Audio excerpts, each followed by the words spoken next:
Jejak si Arok akan mengulas abis misteri rest area bekas pabrik gula, konon tempat itu begitu mistis dan bersejarah. Jangan lupa subscribe, like dan komen di channel ini. Mari simak videonya.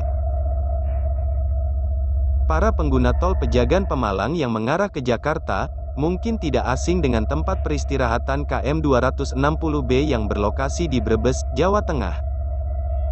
Gedung tua identik dengan peristiwa mistis. Di rest area ini, berdasarkan informasi di media sosial, disebutkan bahwa zaman dahulu ada keluarga Belanda yang jadi korban perebutan lahan di area tersebut. Salah satunya diketahui bernama Noni Yolanda, yang tewas usai terjatuh dan anggota tubuhnya tertancap benda tajam. Namun, hal itu tidak menyurutkan minat masyarakat untuk datang dan melakukan swafoto di tempat yang instagramable tersebut. Rest area ini dulunya gedung yang digunakan pabrik gula yang sudah berdiri sejak zaman Belanda bekas pabrik gula. Tampilannya memang khas bangunan kolonial, lengkap dengan bata merah yang memberi kesan arsitektur terakota. Bagian dalamnya sudah direnovasi, namun beberapa bagian masih asli untuk mempertahankan kesan otentik. Pabrik gula Banjaratma sendiri didirikan oleh perusahaan perkebunan yang berpusat di Amsterdam, Belanda, NV Kulturmatse Capic pada 1908. Pabrik yang terletaknya di Desa Banjaratma atau sekitar 5 km sebelah barat kota Brebes, mulai beroperasi pada 1913. Keberadaannya dulu menjadi lapangan pekerjaan bagi sebagian warga desa.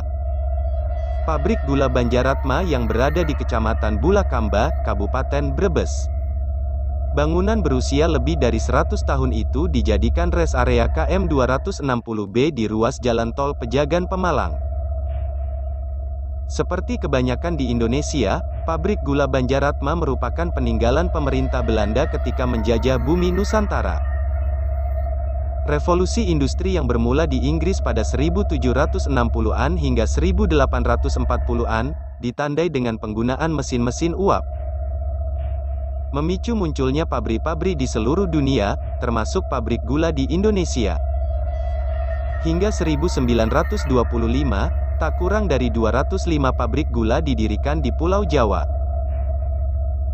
Pabrik gula Banjaratma sendiri didirikan oleh perusahaan perkebunan yang berpusat di Amsterdam, Belanda, NV Kulturmatse Capic pada 1908. Pabrik yang terletaknya di Desa Banjaratma atau sekitar 5 km sebelah barat kota Brebes, mulai beroperasi pada 1913.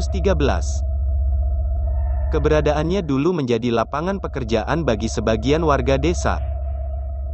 Pabrik gula Banjaratma dalam peta Dat Colonial Maps tahun 1918 tertulis sebagai Stasiun Banjaratma.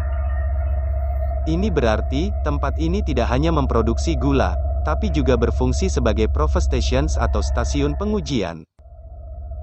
Pabrik gula Banjaratma dijadikan tempat penelitian ilmiah budidaya dan proses produksi gula sehingga memperoleh hasil maksimal. Adalah Gerrit Jan Mulder, seorang penasihat pemerintah Belanda, yang mengenalkan stasiun pengujian ini pada 1948. Menurutnya, dalam memproduksi gula secara maksimal, maka yang dibutuhkan adalah teknologi yang paling optimal bukan paling modern. Teknologi harus menyesuaikan situasi di Pulau Jawa. Dari hasil kajian, teknologi yang paling optimal di Jawa adalah menggunakan bahan bakar air sebagai penggerak mesin uap. Tidak menggunakan teknologi modern yang menggunakan bahan bakar kayu dan batu bara yang mahal untuk menggerakkan mesin uap adalah keputusan tepat. Selain lebih ekonomis, produktivitas pabrik gula Banjaratma yang tergolong berusia paling muda dibanding pabrik gula lain di Jawa Tengah, juga paling tinggi. Pabrik gula Banjaratma yang berdiri di atas lahan seluas 25 hektare memiliki organisasi ruang atau struktur ruang yang membentuk suatu sistem atau sirkulasi tertentu. Bangunan di kompleks pabrik gula ini meliputi gedung pabrik, perumahan pegawai, dan rumah administratur pabrik, besaran, dan lahan perkebunan tebu. Keseluruhan ruang tersebut mendukung proses produksi dari tebu menjadi gula di pabrik tersebut. Melemahnya cengkeraman pemerintah kolonial Belanda di bumi Nusantara hingga akhirnya Indonesia merdeka kemudian memengaruhi kelangsungan pabrik-pabrik gula di Pulau Jawa. Pasokan tebu sebagai bahan baku utama gula menurun seiring dengan tidak adanya lagi sistem tanam paksa seperti yang dilakukan Belanda. Ditambah biaya operasional yang tinggi, pabrik-pabrik gula di Pulau Jawa akhirnya satu persatu tutup. Setelah melakukan beragam terobosan, pabrik gula Banjaratma akhirnya juga tidak bisa bertahan. Pabrik ini terpaksa ditutup pada 1998 setelah melakukan produksi terakhir pada 1997.